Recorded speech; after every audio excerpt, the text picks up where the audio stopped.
ठीक है भाई, आज हम लोग पढ़ेंगे फाइलम मोलस्का और हम तुम्हें दोनों से दिखाएंगे, खुद भी समझाएंगे और एनसीईआरटी समझाएंगे। देखो, हम सबसे पहले तुम्हें ध्यान हो इंट्रोडक्शन पढ़ाते हैं। इंट्रोडक्शन में क्या है? तो क्लासिफिकेशन पढ़ा था हमने, आज फाइलम पढ़ रहे हैं मोलस्का 8 नंबर पे जो है, और यही इनकी इंट्रोडक्शन हो गया।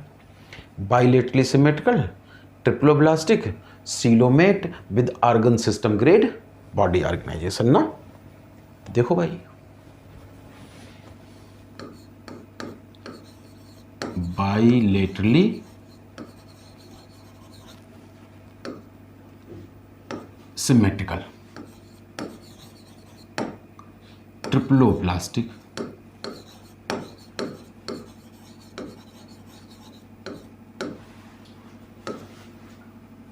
सीलोमेट या यूसीलोमेट विद ऑर्गन सिस्टम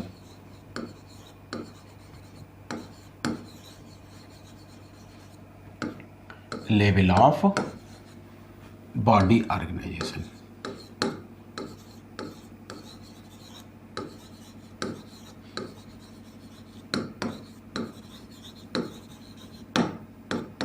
ठीक ना, organ system level of body organisation.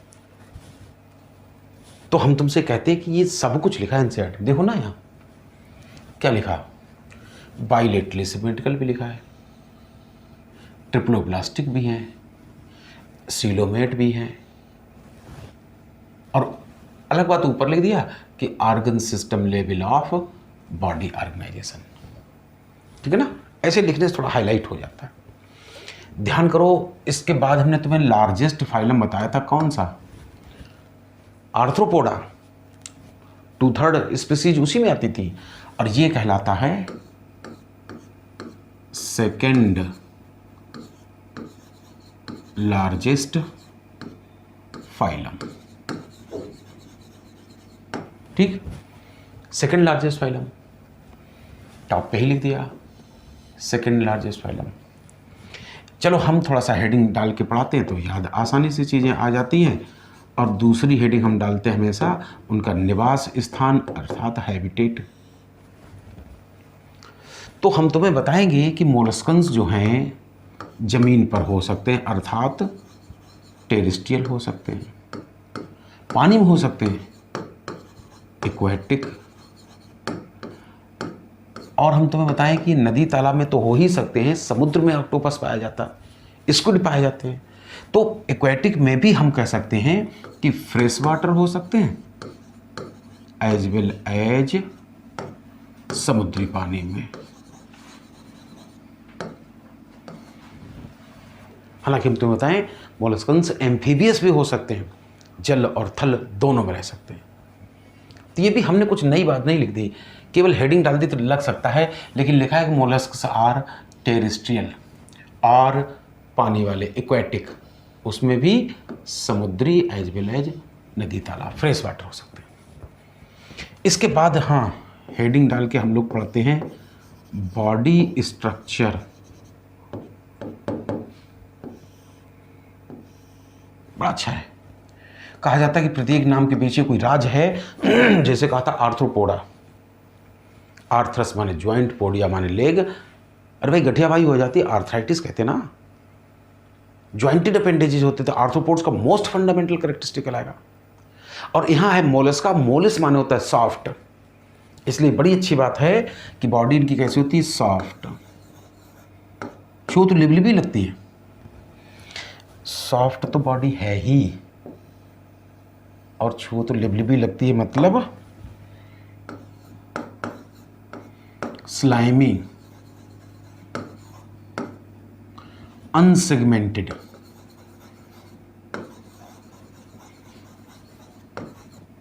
Body होती है।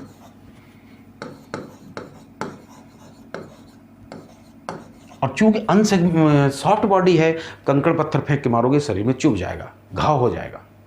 भगवान ने क्या किया, मुर्गी के अंडा की तरह कैल्शियम कार्बोनेट का सुरक्षा कवच बना दिया, कवर्ड बाई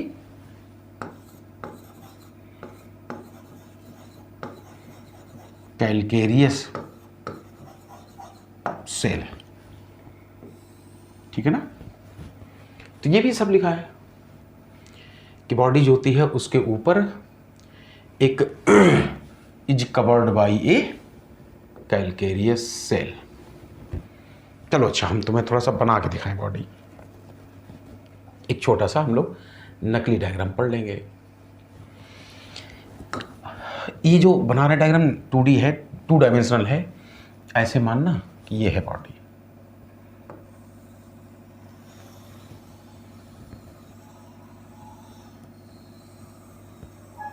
ऐसे ये जो नीचे की तरफ बनाया है इसको फुट कहते हैं। फुट एक वचन होता है, फीट बहुवचन होता है। पोडियम एक वचन, पोडिया बहुवचन। तो चाहे इसको फुट कह दो और चाहे तो पोडियम। और चूंकि इंटरनल ऑर्गन को विसरा कहते हैं, विसरा सब यहां होते हैं, इसलिए ऊपर की तरफ जो कुछ बनाया है इसको कहेंगे विसरल हम्प। हम्प होने समझते हो ना, कुबड़। जैसे भैंस को देखा हो, बैल को देखा हो, मान लो ऐसी नकली डायग्राम बना ले। ये मान लो कोई भैंस, तो यहां कंधे के पास देखा होगा ऐसे कुबड़ निकला होता है, ये होता है हम्प। इससे रहेगा याद कि विसरल हम्प कहते हैं इसको। ठीक है ना। ये तो हो गया विसरल हम्प। अब हम तुम्हें बताएंगे कि जो ऊपर साइड की स्किन है, डॉर्सल साइड की स्किन है, ये स्पंजी होती है और ये ऐसे फोल्डिंग्स बना लेती है चारों तरफ।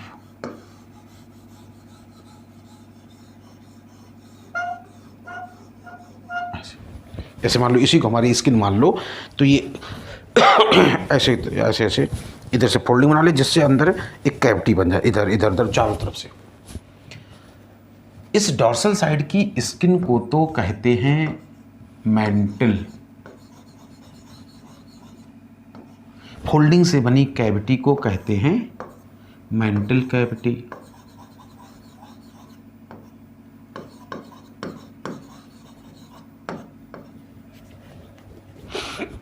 आगे का पोर्शन हेड कहलाता है। हेड है तो इस पे माउथ और बक्कल चेम्बर होगा। चलो थोड़ा सा बना दिया ऐसे। और जैसे हमारे सिर के ऊपर आँख, नाक, कान अर्थात सेंसरी ऑर्गन पाए जाते हैं, ऐसे ही यहाँ पर भी, यहाँ हम तुम्हें दिखाएंगे कुछ सेंसरी टेंटिकल्स पाए जाते हैं ऐसे।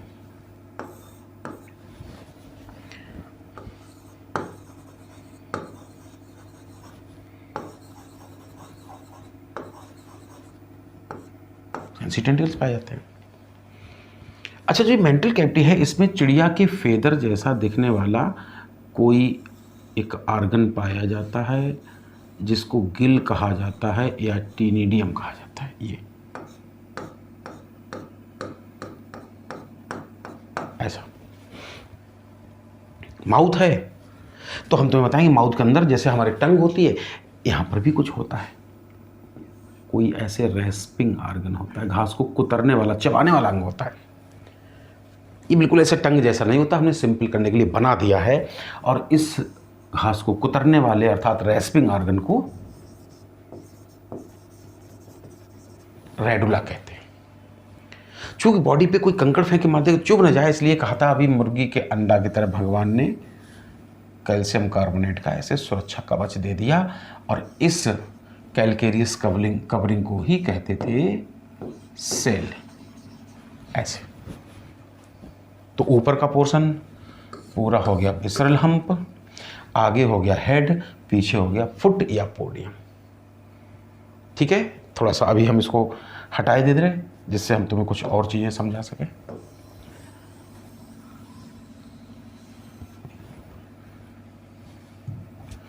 तो बॉडी कहा था सॉफ्ट, स्लाइमी, अनसेगमेंटेड होती है।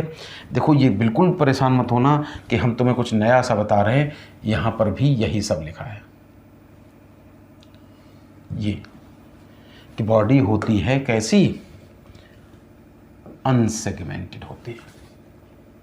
यहाँ पर भी लिखा है, तो ये मत सोचना हम ही बता रहे हैं।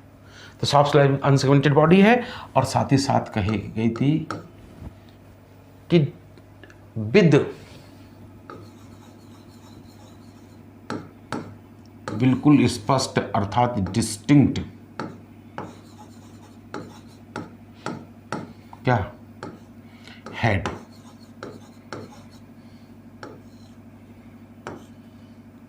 विसरल हम्प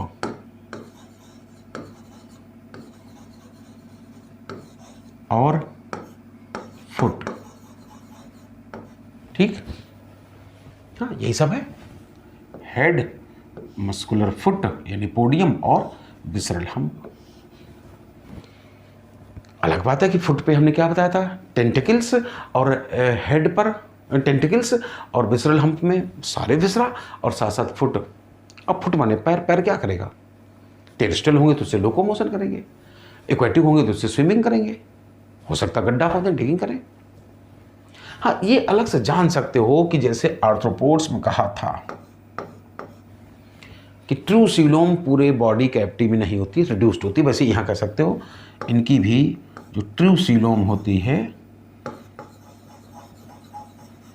वो रिड्यूस्ड ही होती है। ठीक, ये वाली बात है। बॉडी के बाद हम लोग क्या पढ़ते थे, बॉडी के बाद हम लोग पढ़ते हैं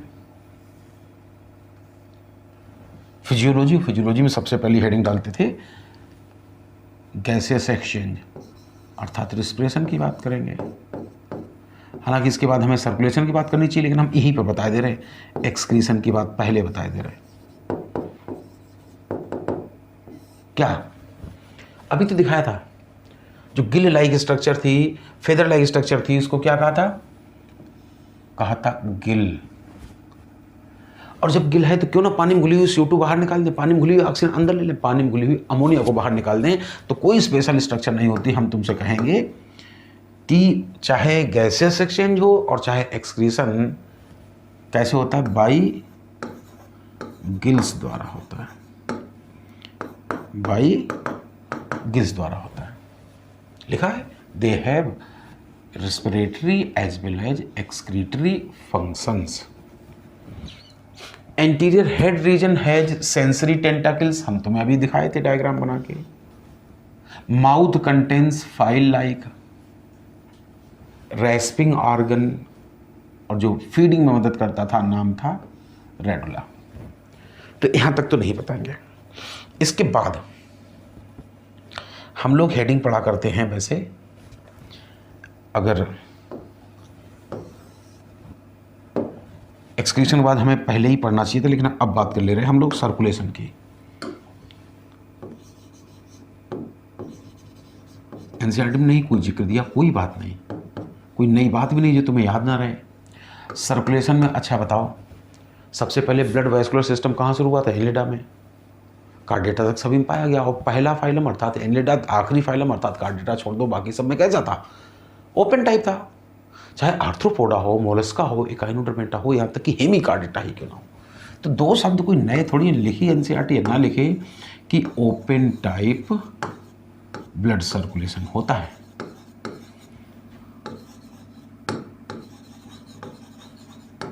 और most arthropod, most mollusc blood कैसा होता है, कलरलेस, उसमें कोई रेस्पिरेटरी पिगमेंट नहीं होता है। ब्लड इनका भी कलरलेस ही होता है। एक्सेप्शन हो सकते हैं, आर्थ्रोपोडा में प्राण, मोलस्का में पाइला, इनमें ब्लूइश कलर का ब्लड होता है due to copper containing pigment called haemocyanin. तो इस तरह सर्कुलेशन की दो बातें हो गई। इसके बाद हम लोग एक्सक्रीशन बता ही चुके, मूवमेंट एंड लोकोमोशन चैप्टर पढ़ा करते हैं, तो कुछ नहीं बताएंगे लोकोमोशन में। ऑलरेडी पता कि पैर दिया हुआ भगवान ने है, तो उसी फुट द्वारा स्विमिंग या फिर क्रॉलिंग करेंगे। लोकोमोशन के बाद हम लोग पढ़ते थे स्केलेटन, और हम तुम्हें बता चुके हैं क्या, वो हार्ड कंपोनेंट जो शरीर के स्किन के बाहर पाए जाते हैं वो एक्सोस्केलेटन कहलाते हैं, अंदर पाए जाते हैं इंडोस्केलेटन। तो अभी तो बताया था इनमें कैलकेरियस सेल इनके एक्जियोस्केलेटन का काम करेगी। इसके बाद सेंसरी और नर्वस की बात करें, अभी तो बताया था हेड के ऊपर हो क्या, सेंसरी टेंटाकल्स, वो पानी की पीएच बता देते हैं, अर्थात कीमोरिसेप्टर का काम करते, तो ये इनमें पाया जाता है। और सेंसरी के बाद नर्वस की बात करना नहीं है, क्योंकि जैसे जैसे लोअर फाइला से हायर फाइला की तरफ बढ़ेंगे क्या होगा, नर्वस सिस्टम और डेवलप होता जाएगा। रिप्रोडक्शन की बात करें तो हम तुम्हें बता चुके थे कि पहली बार मेल फीमेल अलग होना शुरू हो गए थे कहाँ से, एस्केलमेंथीज से। और अभी हम तुम्हें कौन सा फाइलम बता रहे हैं मोलस्का।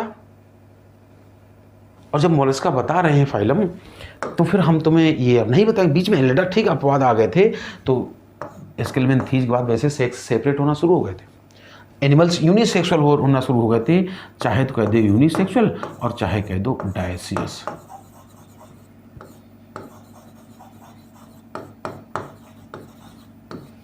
ठीक, एक बात। दूसरी तरफ अभी जैसे हमने तुम्हें काकरोच का डायग्राम बना के दिखाया था पिछले लेक्चर में, शरीर के अंदर स्पर्मोवा का फ्यूजन अर्थात फर्टिलाइजेशन हुआ था, मतलब इंटरनल फर्टिलाइजेशन हुआ।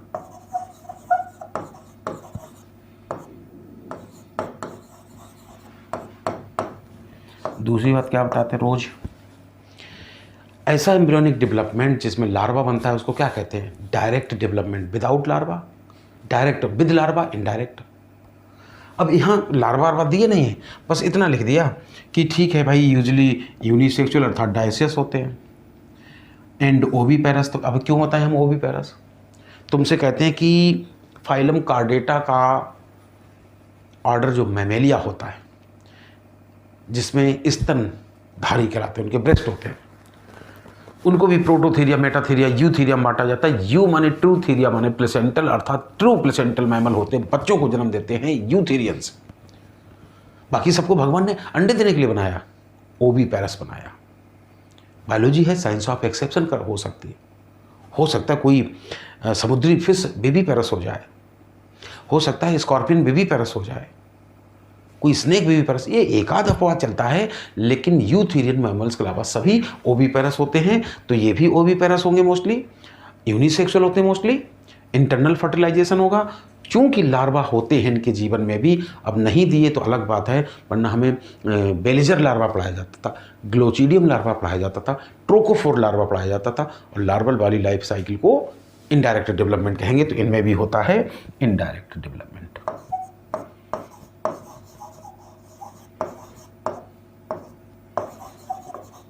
ठीक, चलो भाई एक बार एग्जाम्पल देख लेते हैं।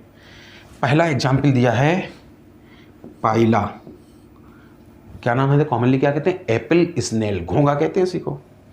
दूसरा दिया है पिंकटाडा, जिसका पूरा नाम होता था पिंकटाडा वल्गैरिस, कहते हैं पर्ल ऑयस्टर, इसी से मोती प्राप्त होता है जो नेकलेस में डाले जाते हैं, हार बनाए जाते हैं जिनके। सीपिया कहते हैं किसको भाई, कटल फिश को। ऑक्टोपस, अभी उस लोलिगो के बाद में बात करेंगे। डेविल फिश, दैत्याकार मछली, इतनी इतनी भुजाएं राक्षसों की तरह।